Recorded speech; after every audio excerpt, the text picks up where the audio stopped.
오늘은 제가 원래 하던 대로 3번 나눠서 이제 강의를 1시간씩 할 거고요. 다음 주부터는 이제 다른 과목도 보통 4번에 나눠서 하시더라고. 그러니까 1시간 앉아 계시기가 좀 고통스럽다고 저한테 맨날 뭐라 그러세요. 그래가지고 다음 주부터는 한 45분에서 50분씩 해서 4번에 나눠서 좀 그렇게 하도록 하겠습니다. 잘 안 돼요. 근데 이게 몸에 배갖고 제가. 하여튼 오늘도 그래서 아까 생각을 하고 들어왔는데 하다 보니까 1시간이 훌쩍 지났어. 멍청하게. 네? 아니, 짧게 하면 돼. 근데 민법은 또 그렇게 해야 돼요. 또 보니까 양이 또 많아서.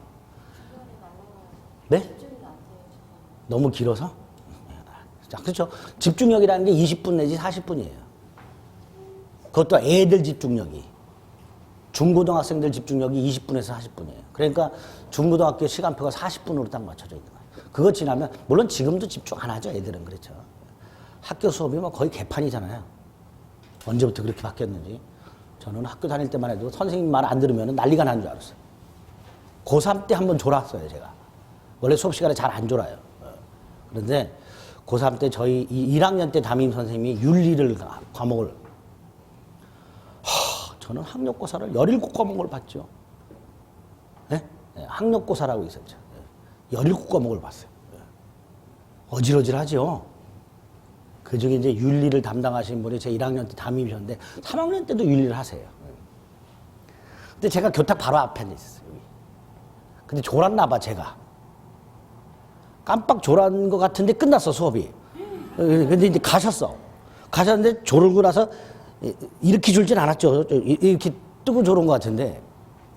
아니, 담임 선생님 1학년 때 담임 선생님 뭘 써놓고 가셨어. 딱 2글자로 써놓고 가셨어. 쪽지에다가. 포기, 이렇게. 아무 말도 안 하고 제 책상에다가 쪽지 하나 딱 써놓고 나가셨어요. 포기 2글자로 써놓고 나가셨어요. 예? 예, 한 번 졸았는데. 그래서 그 다음부터 내가 정신 차려야지 라고 생각하고 눈 뜨고 조는 방법을 개발했어요. 안 좋은 게 아니고 눈 뜨고 조는 방법. 근데 눈 뜨고 졸아도 다 보여요.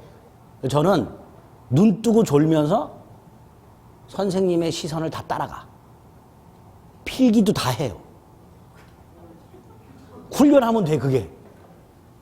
안 될 것 같죠? 사람들이 놀래요. 야, 너 필기 다 했네? 근데 저는 필기한 기억이 없어. 눈 뜨고 좋은 거죠. 훈련하면 그것도 돼요. 반전이죠? 포기라고 했으니까 안 졸고 열심히 공부했을 것 같죠? 어떻게 하면 안 걸리고 조는 방법을 연구를 해가지고.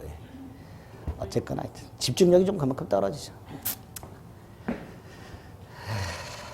어쨌든 오늘은 그렇게 하고 다음 주부터는 조금 집중력이 있는 상태에서 강의를 좀 이렇게 잘라가지고 하겠습니다. 자, 법률행위라는 게 핵심이라고 했어요. 민법 총칙은 법률행위의 유효 요건이 뭔지를 보는 거라 그랬어요. 자, 유효 요건을 보기 전에 이제 법률행위가 뭔지를 잠깐 생각해 봐야 되지요.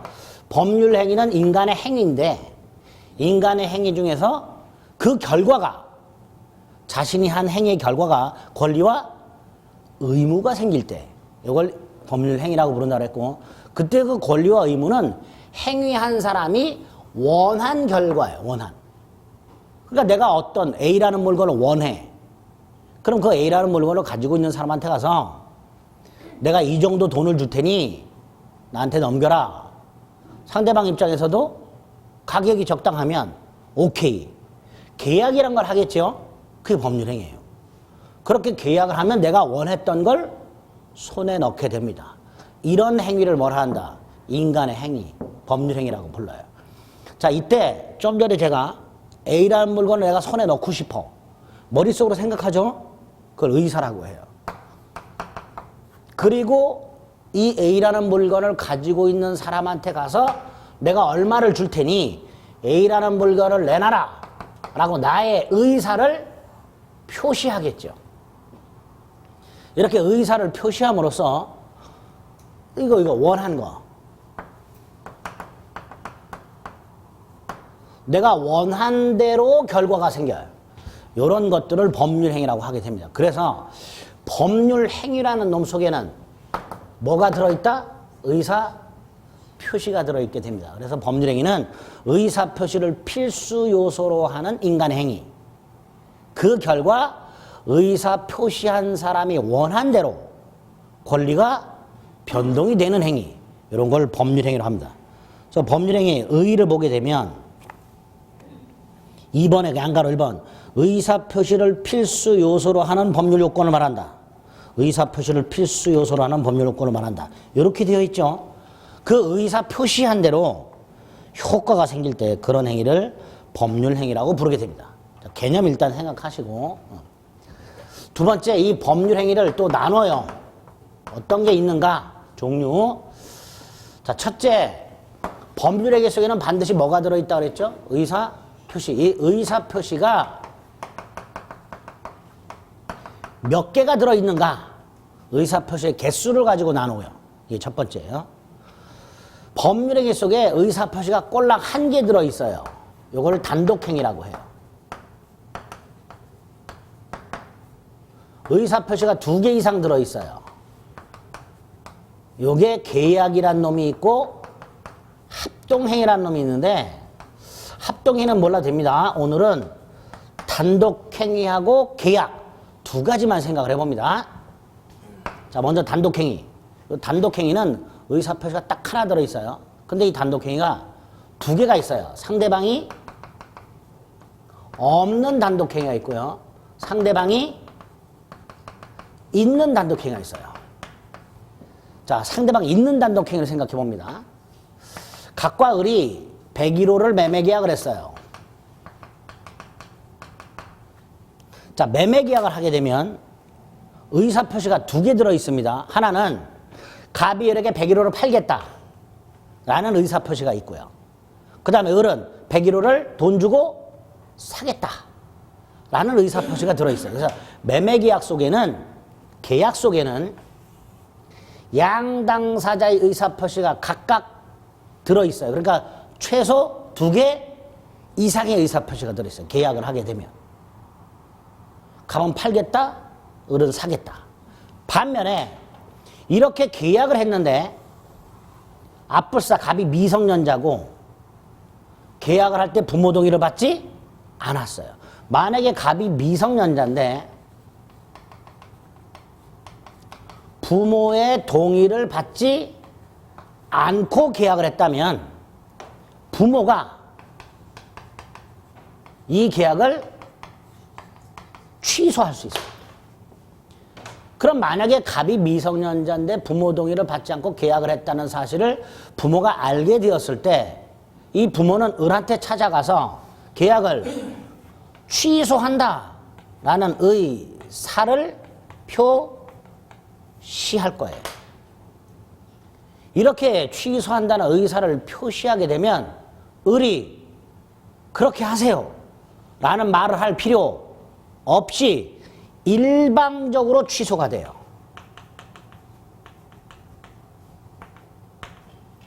이 취소도 법률행위인데 일방적인 거예요. 상대방인 을의 동의나 승낙을 받을 필요가 없어요. 아, 단독행위란 건 이렇게 일방적인 행위를 말하는구나. 상대방의 동의나 승낙 따위를 받을 필요가 없구나. 이런 걸 단독행위라고 합니다. 그래서 갑이 을과 계약을 했는데 미성년자고 부모 동의를 받지 않았다면 부모가 상대방에게, 을에게 일방적으로 취소한다는 말을 하면 을의 동의나 승낙을 받을 필요 없이 계약이 취소가 됩니다. 이런 일방적인 법률행위를 단독행위를 합니다. 그 중에 갑의 부모가 허공에 대고 취소한다고 말하는 게 아니죠. 누구한테 해요? 상대방에게. 이게 상대방 있는 단독행위예요. 반면에 상대방 없는 거 얘만 하나 기억합니다. 유언. 더 있는데 일단 유언 갖고 이해를 합니다. 내가 죽을 때를 대비해서 유언서를 하나 작성해놔요. 이거 누구를 염두에 두고 작성하는 거예요? 누구를 콕 찍은 건 아니죠. 물론 그 유언서에 보면 내가 죽으면 무슨 물건을 누구에게 줘라 이렇게 써 있을 수도 있어요. 그렇죠? 그거는 유언 속에 들어있는 내용이고 유언이란 것 자체는 누구를 염두에 두고 쓰는 게 아니에요. 즉 상대방이 존재하지 않아요. 이런 게 상대방 없는 단독행위.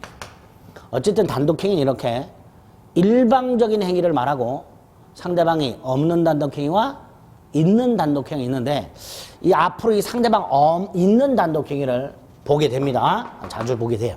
어쨌든 상대방 있는 단독행위 포인트가 뭐다? 일방적이라는 거. 요거 기억하시면 돼요. 반면에 좀 전에 말씀드린 대로 매매 계약 같은 것들은 예를 들어 갑이 을에게 일방적으로 사라. 그럼 을이 무조건 사야 되느냐? 아니죠. 을은 노 할 수 있죠. 을이 노하면 계약이 성립하지 않을 거예요. 을이 사겠다 해야 계약이 성립할 거예요. 이렇게 양 당사자가 서로 의사를 표시하게 되고 그 의사 표시가 합치해야만 성립하는 법률행위를 계약이라고 하게 되는 거예요. 계약 속에는 2개 이상의 의사 표시가 들어있고 그 의사 표시가 내용이 일치해야 계약이 성립하게 됩니다. 이런 걸 계약이라고 부르게 됩니다. 그래서 33페이지 하단에 보면 단독행위의 한 개의 의사 표시만으로 성립이라고 되어 있죠. 그리고 일방적인 게 특징이라고 그랬어요. 일방적인 거. 한 개의 의사 표시만으로 성립한다. 다른 말로 일방적이다. 그런 의미를 단독행위에서 이해해 주시면 됩니다. 상대방이 없는 게 있고 있는 게 있죠. 자, 없는 거에 유언이 하나 있고 있는 것에 좀 전에 말씀드린 취소 같은 게 있게 됩니다. 특히 상대방이 있는 단독행위는 앞으로 자주 보게 됩니다.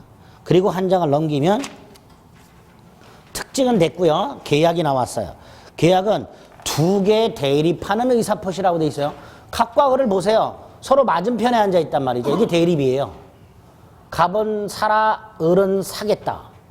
이 대립하는 서로 마주 앉아 있는 당사자 간에 2개 이상의 의사표시가 함으로 성립하는 범죄를 뭐라 한다? 계약이라고 하게 됩니다. 이렇게 의사표시 수에 따라서 단독행위와 계약을 나눌 수 있어야 돼요. 자, 입문과정에서는 요거까지 했어요. 또 하나 오늘 기억할 게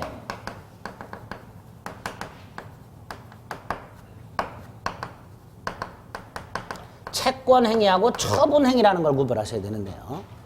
처분행위는 또다시 물권행위라는 게 있고 준물권행위라는 게 있습니다. 자, 요 놈은 그 행위의 결과, 즉 효과, 이게 뭐냐에 따라서 나누는 거예요. 단독행위하고 계약은 그 행위 속에 들어있는 의사표시 개수 가지고 나누는 거고요. 채권행위하고 처분행위는 그 행위의 결과를 가지고 나누는데 그 중에서 요 놈하고 요 놈만 구별을 해봅니다. 요 두 놈만. 처분행위 중에 물권행위. 갑하고 을이 1월 10일 날 갑이 갖고 있던 101호를 매매하는 계약을 하고 1월 30일 날 갑은 을에게 소유권을 넘겨줘요. 소유권 등기를 넘겨줍니다. 을은 이에 대해서 대금을 지급합니다. 지금 크게 보면 갑이 소유하고 있던 101호 소유권이 을에게 넘어갈 때 갑과 을은 2가지 행위를 한 거예요. 크게 보면 1월 10일 날 뭘 했고 매매 계약을 했고 두 번째 1월 30일 날 의무를 이행을 했지요. 그렇죠? 이렇게 크게 갑과 을은 2가지 행위를 한 거예요. 이 2개를 나누는 거예요. 첫째 매매 계약을 했어요. 그러면 갑과 을은 각각 약속한 날짜에 의무를 이행을 해야 되죠. 즉 의무를 부담을 했어요. 의무 부담. 갑은 소유권을 넘겨줄 의무를 부담했고요. 을은 대금을 지급할 의무를 부담하게 됐습니다. 그 다음에 1월 30일 날 갑은 소유권을 넘겨줬고 을은 대금을 지급했어요. 즉 의무를 이행했어요.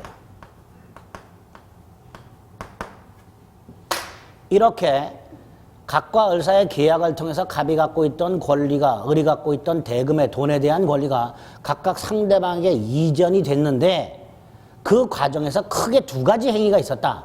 의무 부담 행위와 그 의무를 이행하는 행위.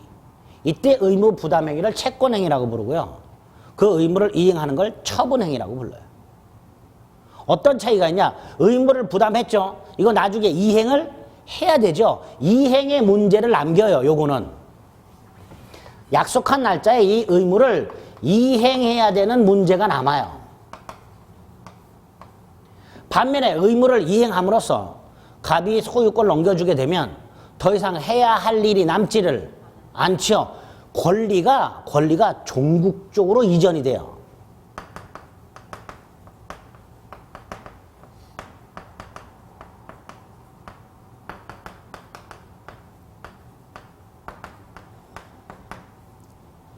이렇게 계약을 통해서 의무를 부담함으로써 나중에 그 의무를 이행해야 되는 문제를 남기는 행위를 채권행위라 부르고, 그 채권행위를 통해서 발생한 의무를 이행함으로써 권리를 종국적으로 변동시키게 되고 따라서 더 이상 이행의 문제를 남기지 않는 행위를 처분행위라고 부릅니다. 그 처분행위 중에서 요 권리, 이 권리가 뭐냐에 따라 물권행위, 준물권행위로 나누는데, 지금 갑의 경우에는 101호라는 물건에 관한 권리를 넘겨준 거죠. 그게 물권행위가 되는 거예요.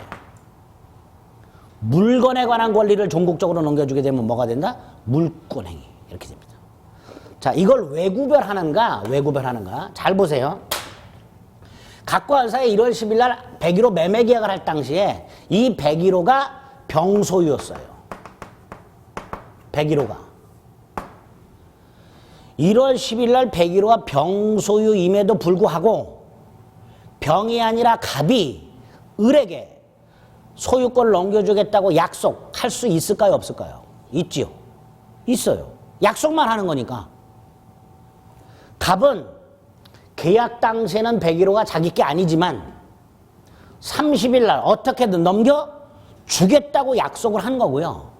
을은 그걸 믿고 계약을 한 거예요. 을이 갑을 믿으면, 아, 저놈은 약속을 확실히 지키는 놈이다. 30일 날 어떻게든 나한테 소유권을 넘겨줄 것이다. 라고 믿으면 계약을 얼마든지 할 수 있는 거예요. 계약이라는 상대방이 뭘 하겠다고 약속하는 걸 서로 믿는 거니까. 따라서 1월 10일 날 갑과 을이 계약을 할 당시에, 채권행위 할 당시에 그 101호가 꼭 갑소유가 아니어도 돼요. 다시 말해서 갑은 이 채권행위 할 당시에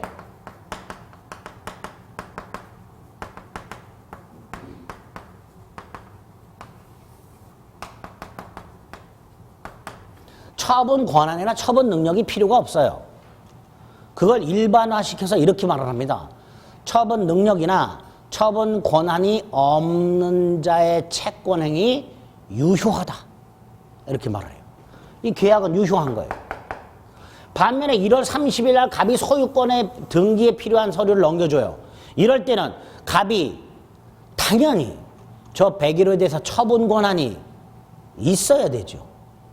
서류 위조해서 넘겨주면 돼요, 안 돼요? 안 돼요. 1월 30일까지 갑이 101호 소유권을 확보를 못했어요. 아, 그럼 당연히 을한테 야, 내가 약속을 못 지키게 됐다 라고 해야지, 서류를 위조해서 을에게 서류를 넘겨줘서는 안 되는 거예요. 따라서 채권행위가 아닌 처분행위 할 때는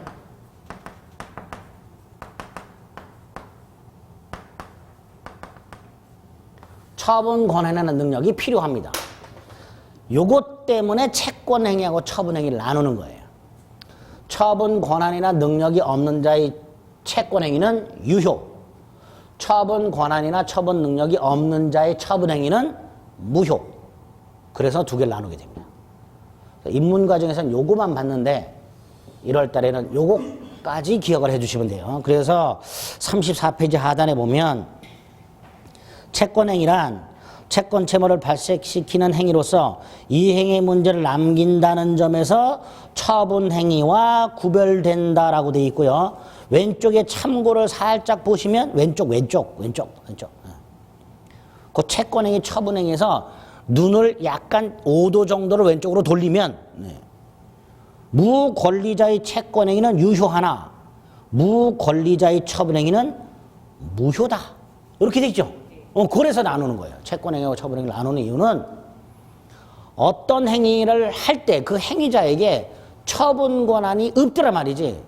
그럴 때 그 행위가 채권 행위냐 처분 행위냐에 따라서 유무효가 달라지기 때문에 우리가 지금 보고 있는 게 법률행위의 유효 요건이라고 그랬어요. 그렇죠? 그거 보고 있으니까 당연히 유효냐 무효냐를 판단하려면 그 행위가 채권 행위냐 처분 행위를 나눌 수 있어야 되는 거예요. 그 처분 행위에서 특히 물권 행위. 특히 요 두 놈은 나중에 물권법 가서 다시 한번 써먹을 거예요. 다시 한번 써먹을 거니까 요 종류를 꼭 구별을 해 주시면 되겠습니다. 그 다음에 오른쪽에 보면 뭐 몇 가지가 더 나오나 이건 이제 나중에 또 찬찬히 하면 됩니다. 넘기세요. 자, 그러면 구체적으로 법률행위의 유효 요건을 보기 전에 개념과 특징, 법률행위 속에는 반드시 뭐가 들어있다? 의사 표시라는 놈이 들어있다라는 걸 받고 종류 두 가지를 구별했어요.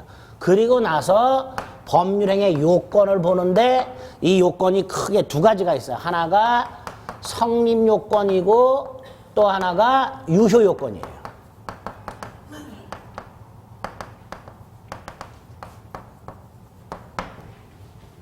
근데 성립 요건은 크게 신경 안 써도 돼요. 이건 간단하기 때문에 나중에 봐도 돼요. 성립 요건이라는 건 별거 아니에요. 계약으로 따지면 계약이 체결되기 위한 요건이에요. 이건 나중에 계약법 가서 자세히 합니다. 각과 을사의 다툼이 있는데 제일 먼저 법원이 판단할 때는 각과 을사 예컨대 매매계약을 가지고 다투고 있더라 그러면 제일 먼저 판단하는 게 매매계약이 있었는지 없었는지부터 판단합니다. 그게 성립요건이에요. 계약을 했냐 안 했냐를 판단하는 게 성립요건이에요. 두 번째로 계약이 체결됐다면 그 다음에 뭘 보는 거예요? 요거를 보는 거예요. 요거를. 그리고 보통은 계약이 체결됐느냐에 대한 다툼보다는 계약이 체결되었을 때 유효냐 가지고 많이 다퉈요. 그래서 우리가 요것만 보는 거예요. 오른쪽에 보면 법률행위 요건이라고 성립 요건이 있고 효력 요건이 있죠. 성립 요건은 크게 신경 안 써도 됩니다. 요 성립 요건에 가서 구체적인 건 나중에 계약에 가서 계약의 성립 요건에서 따로 볼 거예요. 그러니까 핵심이 효력 요건이에요. 효력 요건은 유효 요건이라고 하는데 이게 크게 두 개가 있어요. 일반적 유효 요건이 있고요. 특별 유효 요건이 있어요. 자, 일반적이란 말은 여기서 말하는 일반적이란 말은 모든 법률행위를 말합니다. 모든 법률행위. 단독행위가 됐든 계약이 됐든 채권행위가 됐든 처분행위가 됐든 따지지 않고 모든 법률행위에 필요한 요건이 일반적 요건이에요. 어떤 법률행위든 요 요건을 갖춰야 유효가 된다. 이게 일반적 유효 요건입니다. 반면에 특별 유효 요건은 어떤 특정한 법률행위, 모든 법률행위가 아니라 어떤 개별적인 요 행위, 요 특정한 행위에만 필요한 요건이 특별 유효 요건입니다. 이렇게 유효 요건을 크게 둘로 나누고 그 중에 일반적 유효 요건이 세 가지가 있어요.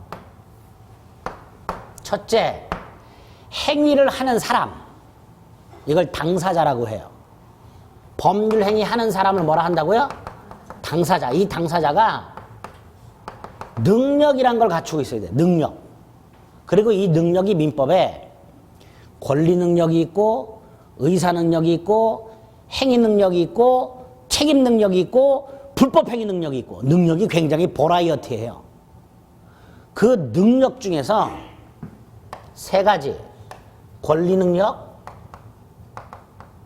의사 능력, 행위 능력. 행위 능력은 앞에 법률자가 생략이 돼 있는 거야. 법률 행위 능력. 요 세 가지를 갖추고 있어야 법률 행위를 할 때 법률 행위 하는 사람이 요 세 가지 요건을 갖추고 있어야 그 법률행위는 유효하다라고 하는데 감사하게도 우리 시험 범위가 아닙니다. 그래서 결론만 기억하시면 돼요. 이거는 신경 안 써도 되고요. 요거 판단력을 말합니다. 판단력을 말하는데 요 판단력이 없는 사람이 있어요. 대표적으로 뭐가 있다 그랬죠? 만취한 사람 아시죠? 판단력 없죠? 카드 막 긁지요? 공원 벤치에 누워서 자고 그러지요? 이런 사람들이 계약을 하면 무효로 처리해놨습니다. 의사 무능력자 행위는 무효다 이렇게 생각하시면 돼요. 그 다음에 법률 행위 능력, 이것도 이 행위 능력이 제한되는 사람들이 있어요. 제한 능력자. 이 법률 행위 능력은 단독으로 계약을 할 수 있는 능력이라고 생각하시면 되는데, 대부분의 대한민국 국민들은 단독으로 계약을 할 수가 있어요. 그런데 이 계약을 할 수 있는 능력이 제한되는 사람들이 있어요. 대표적으로 미성년자가 있다. 그렇죠? 만 19세 미만자. 올해부터는 18세도 선거권이 부여되죠. 그렇죠? 좀 이상해. 민법은 19세부터 성년자인데 선거법은 18세부터 선거권을 줘. 줘도 되나? 어때요? 만 18세. 고2 또는 고3. 빨리 들어가면 고2. 정상적으로 들어가면 고3. 저희 애들도 다 만 18세가 넘었는데, 이 두 놈이 또 12월 31일 날 둘이 앉아가지고 늙었네 하고 앉아있어. 어이가 없어가지고 제 앞에서 큰 놈은 야 나도 벌써 25이다 뭐 이래가면서, 작은 놈은 언니 나도 21야 뭐 이래가면서, 딸 둘인데요, 야 둘이서 나이 들었다고 한탄하고 앉아있어. 예? 야 그래 속으로 에휴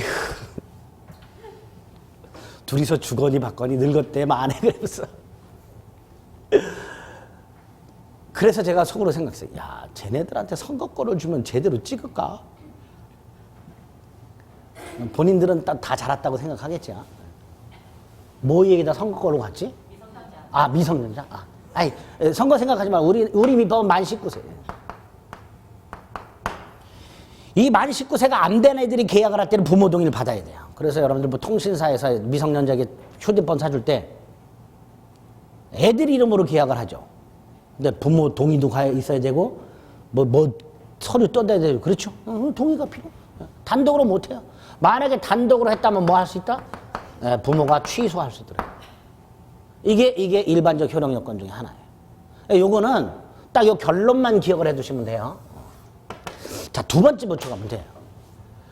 계약이나 단독행위나 그 행위하는 목적이 있을 거예요. 예컨대 100일로 매매 계약을 했다. 갑의 목적은 돈이 목적이고 을의 목적은 100일로 소유권이에요.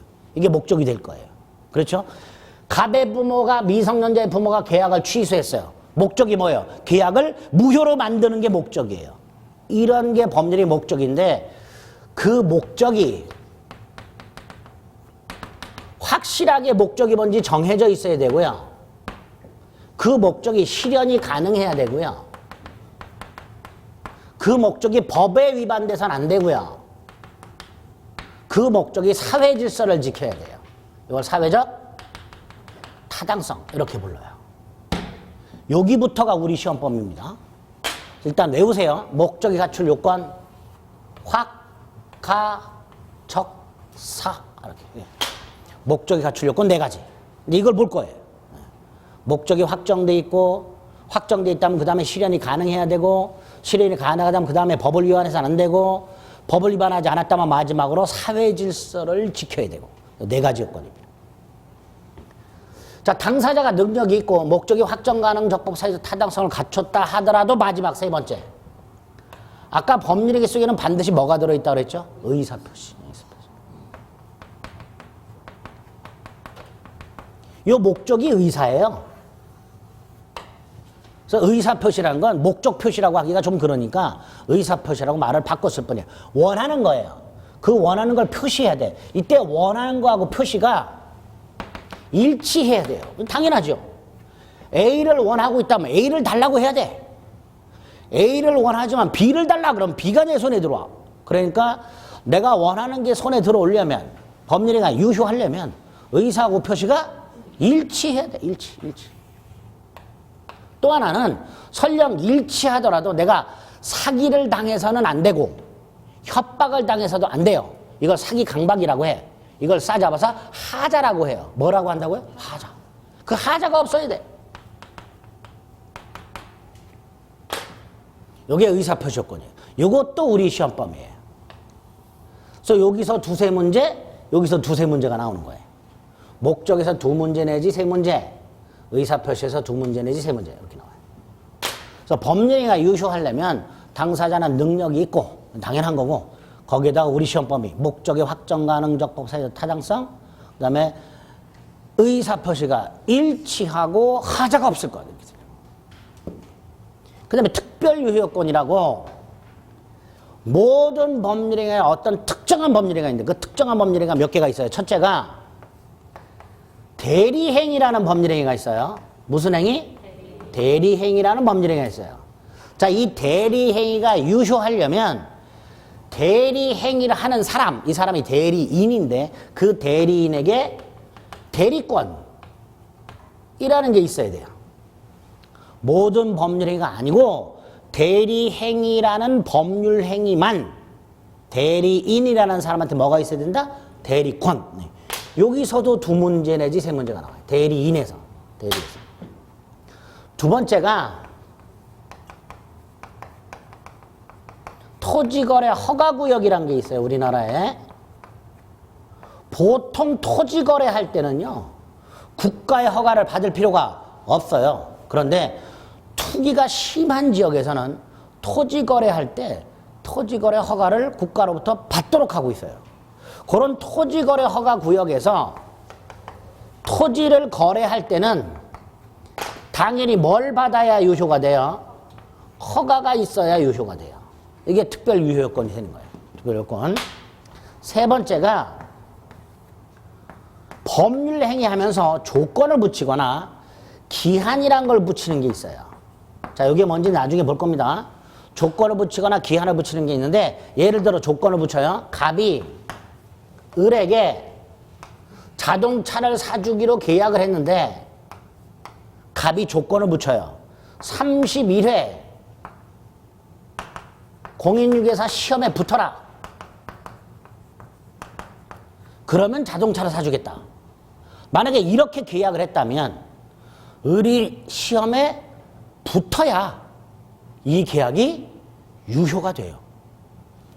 그냥 사주겠다 그러면 바로 유효가 되는데 시험에 붙으면 사주겠다고 하면 을이 시험에 붙어야 유효가 돼요. 이런 걸 조건이라고 해요. 이 조건 따위를 싸잡아서 부관이라고 하는데요. 이 부관이 붙어있는 법률행위는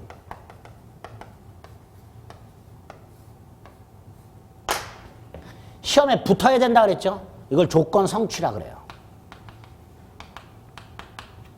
또 갑이 미성년 을에게 성년이 되면 자동차를 사준다 그랬어요.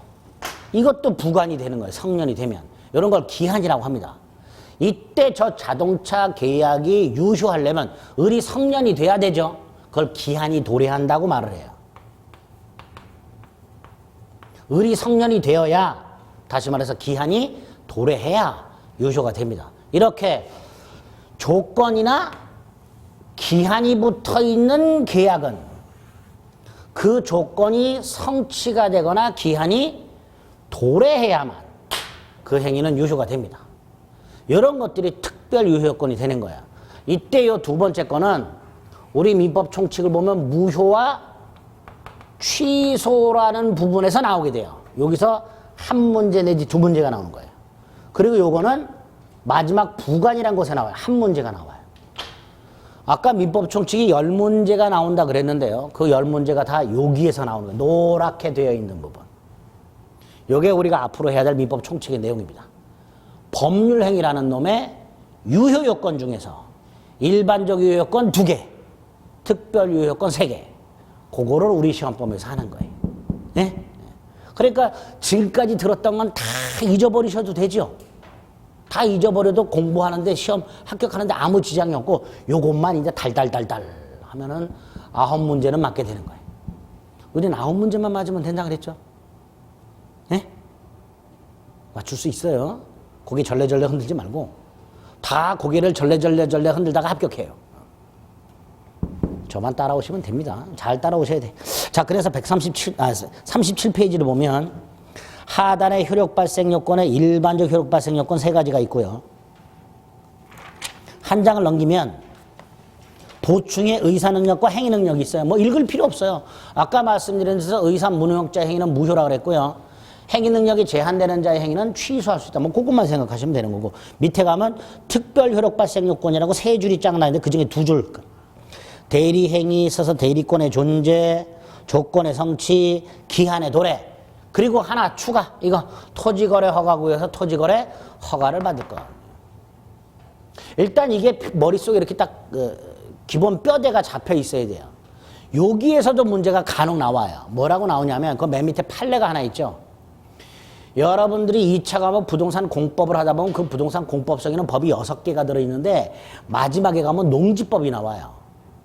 농지법. 그 농지법 보면 농지를 내가 취득하고 싶어. 그럼 농지 취득 자격 증명이라는 걸 갖춰야 돼요. 농지 취득 자격 증명을 갖춘 자만 농지를 취득하도록 돼 있어요. 그런데 각과 을 사이에 농지 매매 계약을 했는데 이 매수인이 농지 취득 자격 증명을 갖추지 못했어요. 만약에 이 농지 취득 자격 증명을 갖출 것, 이게 농지 매매 계약의 유효 요건이라면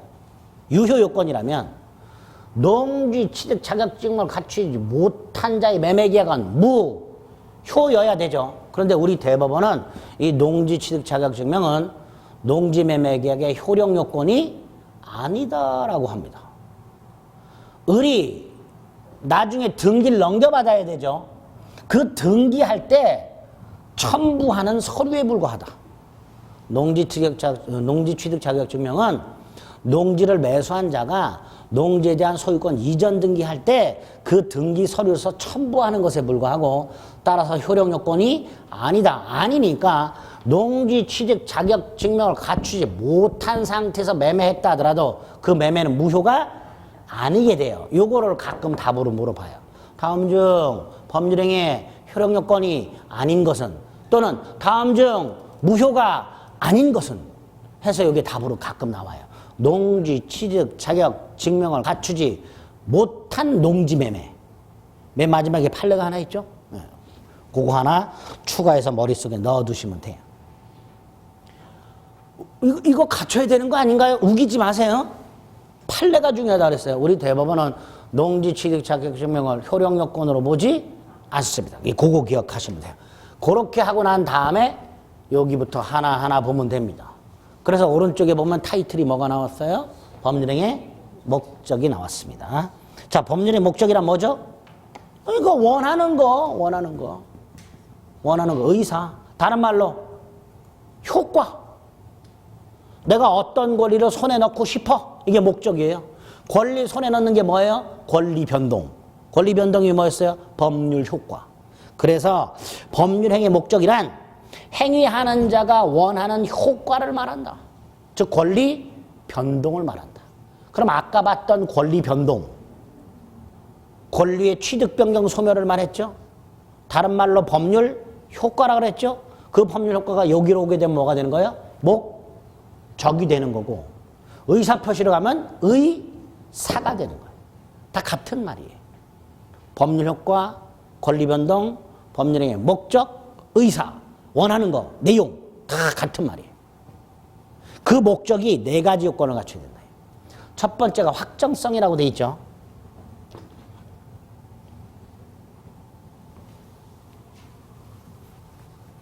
법률행위의 유효 요건 중에서 일반적 유효 요건, 그 중에서도 목적이란 놈이 갖춰야 될 요건 4가지 중에 첫 번째 확정성. 2가지를 말해요. 각과 을 사이에 갑이 건설하고 있는 아파트, 무슨 아파트, 제101동, 제101호 매매.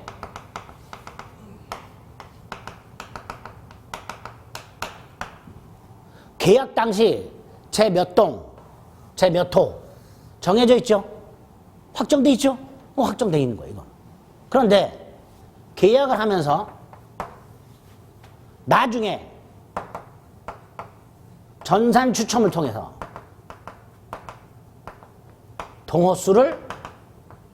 지정하기로.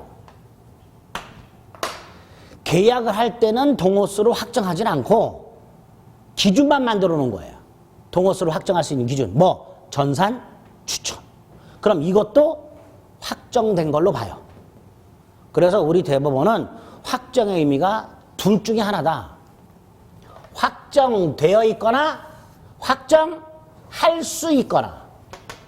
확정되어 있거나 확정할 수 있거나 둘 중에 하나라면 확정성 요건은 갖춘 거다. 그래서 확정성은 그것만 기억하시면 돼요. 굵게 되어 있는 거. 법률의 내용을 이행할 때까지 확정할 수만 있으면 된다. 그래서 밑에 판례가 뭐라고 되어 있어요? 여기 각과 을세 매매를 하면서 매매계약의 목적물과 그 대금을 반드시 확정할 필요는 없고 나중에 구체적으로 확정할 수 있는 방법과 기준이 정해져 있다면 충분하다. 이 확정성의 뜻이. 지문에 이렇게 나오죠? 이렇게 나왔었어요. 법률 행위의 목적이 행위 당시 확정되어 있지 않으면 무효다. 틀렸죠? 확정되어 있지 않더라도 기준과 방법이 마련되어 있다면 유효라 그랬으니까 법률 행위 목적이 행위 당시 확정되어 있지 않으면 무효다라고 단정지어서는 안 되지요. 무효일 수도 있고 유효일 수도 있으니까. 확정할 수만 있더라도 유효가 된다. 거기서 그거 하나만 기억하시면 돼요. 확정성은. 두 번째, 이렇게 확정이 되어 있다 하더라도 목적이 실현 가능해야 돼. 실현 가능. 갑과 을이 아파트 101동 101호 매매 계약을 했어요. 확정돼 있죠. 근데 이 아파트가 화성의 갑이 장차 지을 아파트예요. 화성. 그리고 갑이 을에게 서비스를 제공해. 화성으로 가는 편도 우주선 티켓까지 줘. 네? 사은품. 화성으로 가는 편도 우주선 티켓까지 줘. 계약을 했어. 확정은 돼 있어. 화성 무슨 지역에 있는 아파트를 장차 지을 건데 그 아파트 중에 101동 101호를 얘한테 팔았어. 확정은 되어 있으나 실현 가능 불가능? 불가능해요. 근데 현재 불가능하죠? 근데 장차 가능할 수도 있죠. 지금 뭐 화성 탐사도 하고 있고 말이죠. 또 알론 머스크 이런 애들은 화성에다가 뭐 짓는다고 뭐 이렇게 우주선 실험도 하고 그러잖아. 장차 가능할 수도 있죠.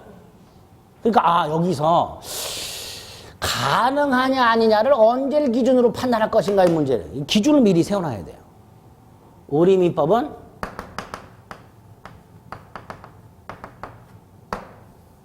행위 당시를 기준으로 합니다. 실행이 가능한가 불가능한가를 언제 기준한다고요? 행위 당시. 그러니까 무효가 되는 거예요. 지금 불가능하니까. 자, 이렇게 가능 불가능을 판단을 행위 당시로 하다 보니까 불가능하면 무효가 되는데 이 불가능이 두 가지로 나뉘게 돼요. 두 가지로. 행위 당시 불가능한 게 있어요. 이걸 원시적 불능이라고 해요. 또 하나는 행위 당시에는 가능해. 계약 당시에는 가능해. 근데 계약하고 나서 나중에 불가능해졌어요. 이걸 후발적 불능.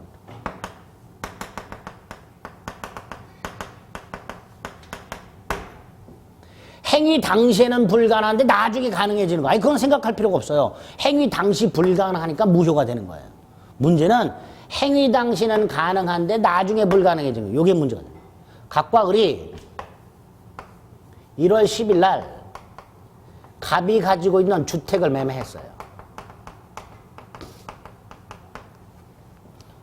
1월 10일 날 갑이 갖고 있는 주택을 매매했는데 그 주택이 1월 9일 날 이미 멸실됐어. 1월 15일 날 멸실됐어. 이렇게 나눠서 이해하시면 돼요.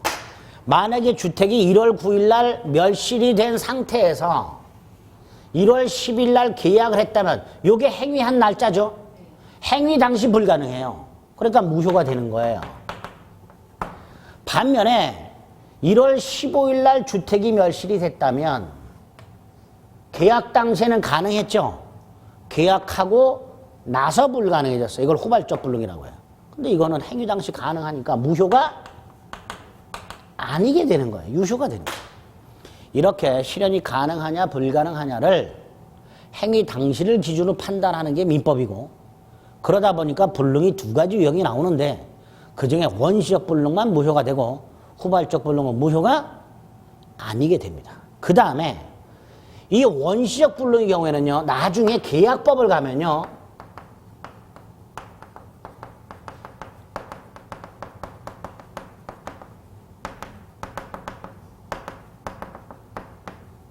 계약 체결상 과실 책임이라는 게 하나 나와요. 원시적 불능에는 잘 생각해 보세요. 1월 9일 날 주택이 멸실이 됐어요. 그런데 10일 날 계약을 했죠. 그렇죠? 멸실이 됐는데 계약을 했어요, 일단. 근데 계약은 무효죠. 자, 이때 갑. 자기 주택을 팔았는데 전날 멸실됐죠. 갑은 자기가 팔고자, 다음날 팔고자 하는 주택이 멸실됐다는 걸 알고 있었을 가능성이 아주 높죠. 반면에 을은 전혀 모르고 있었을 가능성이 아주 높아요. 그럼 당연히 이런 경우에 갑은 다음날 을에게 매매하는 계약을 해서는 안 되는 거예요. 그럼에도 불구하고 갑은 주택이 멸실됐다는 사실을 감추고 꾸역꾸역 을하고 계약을 한 거예요. 그래서 이런 경우에 갑은 을에게 손해를 배상할 책임을 민법이 규정해놨어요. 이걸 계약 체결상의 과실 책임이라고 합니다. 나중에 계약법 가서 볼 거고요. 오늘은 원시적 불능인 계약은 무효고 나중에 계약법에 가면 계약 체결상의 과실 책임이라는 게 하나 있다. 이렇게 생각을 일단 해주시면 돼요. 그래서 나중에 가서 봅니다. 반면에 후발적 불능은 일단 계약 자체는 뭐라 그랬어요? 유효라 그랬죠. 계약은 유효한 거예요. 따라서 계약이 유효하니까 갑도 의무가 생겼고 을도 의무가 생겼어요. 갑은 주택을 넘겨줄 의무가 생겼고 을은 대금을 지급할 의무가 생겼어요. 그런데 갑의 의무가 불가능해졌죠. 그렇죠? 그럼 을의 의무는 어떻게 할 것인가 이 문제가 남아요.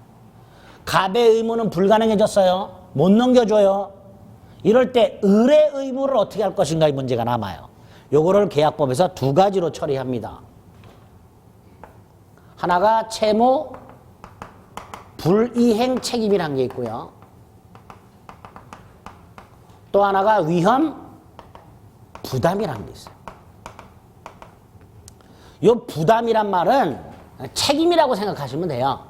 그런데 책임이라는 표현을 쓰지 않습니다. 왜 책임이라는 표현을 쓰지 않는지 나중에 말씀드릴 거예요. 어쨌든 후발적 불능에 대해서는 계약법에 가면 채무 불이행 책임과 위험 부담이라는 제도가 나옵니다. 그때 가서 살펴볼 거예요. 오늘은 연결만 시킬 수 있으면 돼요. 이게 뭔지 몰라도 되고요. 원시적 불능은 무효이면서 계약 체결상의 과실 책임의 문제가 생기고, 후발적 불능은 무효가 아니면서 채무 불이행 책임이나 위험 부담의 문제와 연결이 된다. 딱 요거를 기억을 해주시면 돼요. 요거를. 그래서 39페이지 하단에 보면 불능의 유형에 양가로 1번 개념. 행위 당시 불가능한 게 원시적 불능이고 법률 행위 당시에는 가능했으나 나중에 불가능해진 걸 후발적 불능이 된다. 그리고 넘겨보면 원시적 불능은 무효가 된다. 그리고 네 번째 줄 계약 체결상의 과실 책임이라는 게 하나 나온다. 반면에 후발적 불능은 기억 무효가 아니다. 그리고 니은에 보면 채무 불이행 문제 또는 위험 부담이 문제가 된다. 이렇게 되어 있죠. 딱 거기까지 불능을 기억하시면 돼요. 자, 목적이 갖추될 요건을 보고 있는데 두 가지 봤어요. 목적의 확정성 받고 실현 가능성 맞습니다. 목적이 확정이 되어 있고 실현이 가능하다. 세 번째가 뭐다? 적법해야 돼요. 적법이란 건 법률의 목적이 법을 위반하지 않는 것을 말합니다. 그리고 여기서 머릿속으로 먼저 생각해야 될 게 법이 있어요. 법이 있는데 그걸 위반하지 않는 게 적법이에요. 만약에 어떤 법 자체가 없다면 법을 위반하는 것도 있을 수가 없습니다. 그렇죠? 우리나라 공무원들이 흔히 쓰는 말 있죠. 법이 없다. 법을 위반한 게 아니게 되는 거예요. 도덕적으로 비난은 받을 수 있을지언정 법이 없다면 어떤 행위가 법을 위반한 건 아니게 됩니다. 그래서 법을 위반하지 않는다, 적법하다는 말은 법이 일단 존재하고 그걸 위반하지 않는 것을 말합니다. 이때 첫 번째, 이 법이 두 종류가 있어요. 강행규정, 강행법규와 임의규정, 임의법규가 있어요. 구별은 뭐 갖고 구별하냐면 위반시, 강행규정을 위반하면 무효가 되고요. 임의규정을 위반하면 무효가 아니에요. 강행규정은 꼭 지켜야 되는 법을 말하고요. 임의규정은 지키지 않아도 되는 걸 말합니다. 그래서 이렇게 나눠요. 그러면 당연히 이 적법성에서 말하는 법은 뭘 말한다? 강행법규만을 말한다. 이렇게 되겠죠. 그래서 우리 시험에 다음 중 강행규정이 아닌 것은 임의규정을 골라라. 다음 중 위반하더라도 무효가 아닌 것을 골라라. 이런 게 간혹 나와요. 그래서 여러분들이 지문 5개가 나왔을 때 거기에 이제 무슨 규정 이렇게 나올 거예요. 그게 강행규정인지 임의규정인지를 구별을 하셔야 돼요. 근데 이게 굉장히 많아요. 이걸 언제 하나하나 다 외우냐 말이죠. 그럴 필요가 없고요. 앞으로 임의규정에 해당되는 것만 몇 가지 기억하시면 돼요. 임의규정에 해당되는 것만 몇 가지 기억하시면 됩니다. 그 중에 하나가 오늘 외우셔야 돼. 임의규정에 해당되는 거 하나. 531페이지를 가보세요.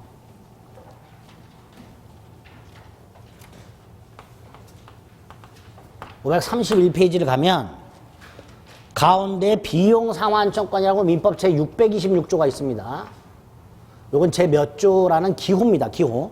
626조가 있고 626조에 보면 임차인이 임대차 목적물에 지출한 비용을 임대인에게 청구할 수 있도록 해놨어요. 내가 물건을 빌려 쓰다가 고장나서 내 돈으로 고쳤어. 그럼 나중에 물건을 돌려줄 때 그 물건 소유자한테 야, 네 물건이 내가 쓰다가 고장나서 내가 내 돈으로 고쳤다. 비용 내놔. 청구할 수 있도록 해놨어요. 그런데 한 장을 넘겨보면 맨 위에 보면 임의규정이라고 돼 있어요. 찾으셨어요? 뭐라고 돼 있냐면 임차인의 비용상환 청구권에 관한 626조는 임의규정에 해당되므로 당사자 간의 약정을 통해서 포기할 수 있다. 다시 말해서 임차인은 임대인에게 비용을 청구하지 않는다라고 약정을 할 수 있어요. 그러면 626조를 위반했죠. 위반하더라도 무효가 아니게 되는 거예요. 그래서 임의규정인 거예요. 요 임차인의 비용상환 청구권이 3번이나 답으로 나왔어요. 외우셔야 돼요. 임의규정이다. 그래서 어떤 기준을 가지고 우리가 처음 본 규정을 임의냐 강행이냐 나누는 건 불가능합니다. 우리 상식으로는. 그러니까 임의규정에 해당되는 것들을 제가 간혹 하다가 체크를 해드릴 거예요. 그 체크할 때마다 하나씩 외워주세요. 오늘 외울 게 하나예요. 임차인의 비용 상환 청구권 규정. 무슨 규정? 임의규정. 그 다음에 다시 돌아옵니다. 40페이지 가면 적법성이 나와 있어요. 의의가 있고요. 강행규정과 임의규정으로 나눠놨어요. 오른쪽에 보니까 다시 강행법규가 나왔어요. 좀 전에 말씀드렸듯이 적법성에 관한 법은 강행규정을 말한다. 강행규정을 위반하면 무효지만 임의규정을 위반하면 무효가 아니다. 자, 여기서 끝나면 참 좋은데 두 번째, 이 강행규정이 대법원에 의하면 두 종류가 있어요. 하나가 효력규정이고요. 또 하나가 단속 규정이에요. 어떤 차이가 있냐? 위반했을 때 차이가 나요. 효력 규정을 위반하면 무효예요. 그런데 단속 규정은 무효가 아니야. 그럼 이거 의무 규정이냐? 아니에요. 처벌이 돼요. 이건 처벌이 안 돼요. 이건 처벌이 돼요. 따라서 이건 지켜야 돼. 안 지키면 어떻게 돼? 처벌이 돼. 이런 걸 단속 규정이라고 해요. 그러니까 강행 규정을 위반했다 해서 언제나 무효가 되는 것은 아니다 말이죠. 이 단속 규정이라는 놈이 있다. 이 단속 규정도 몇 개가 있어요. 그 중에 오늘 외워야 될 게 하나 있어.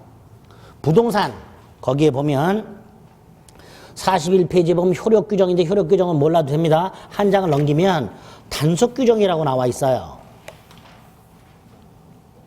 단속 규정에 보면 단속 규정은 국가가 일정한 행위를 단속할 목적으로 그것을 금지하거나 제한하는 것에 지나지 않는다. 이에 위반할 경우 처벌은 받지만 행위 자체가 무효가 되는 것은 아니다. 그리고 왼쪽에 참고 기출이 보면 두 개가 있어요.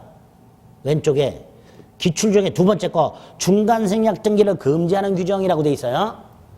부동산 등기 특별조치법에 보면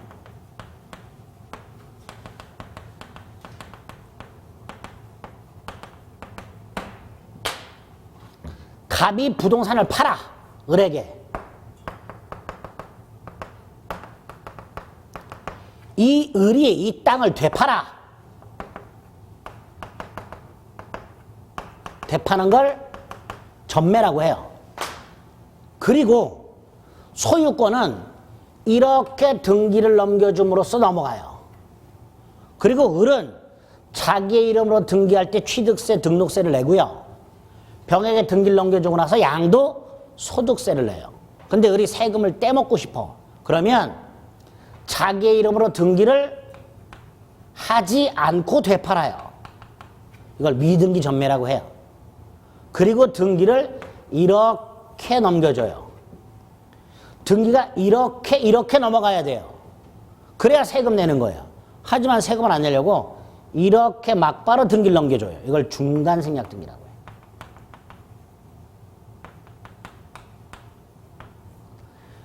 부동산 등기 특별조치법에서는 요거를 금지하고 있어요. 요거를 금지하고 있어요. 그리고 위반을 하게 되면 처벌을 해요. 벌금 또는 징역형을 하게 돼 있어요. 하지만 국가 입장에서는 처벌은 처벌대로 하되 세금은 추징을 해야 돼요. 그렇죠? 세금을 추징하려면 이건 무효가 돼서는 안 돼요. 따라서 이 행위 자체는 유효로 처리를 해야, 계약 자체는 유효로 처리를 해야 을이 떼먹으려고 했던 세금을 추징할 수 있게 됩니다. 그래서 단속 규정이라는 게 나와요. 강행 규정 중에서 대부분은 효력 규정이기 때문에 위반하면 무효가 돼요. 하지만 그 강행 중에서 이렇게 세금 추징과 같은 국가의 목적을 달성하기 위해서 금지하고 있는 규정들, 이런 것들은 대부분이 단속 규정이고 그에 위반하면 처벌만 될 뿐 무효가 아니게 됩니다. 따라서 처벌은 처벌대로 되고 세금은 세금대로 내야 되고 이렇게 되는 거예요. 걸리면, 안 걸리면 그냥 쭉 가는 거죠. 공소시효 지나면 이제 처벌은 안 될 거고요. 그렇죠? 어쨌든 이렇게 단속 규정이라는 게 하나 나오고 그 예를 하나 암기합니다. 적법성은 이 두 가지 기억하시면 돼요.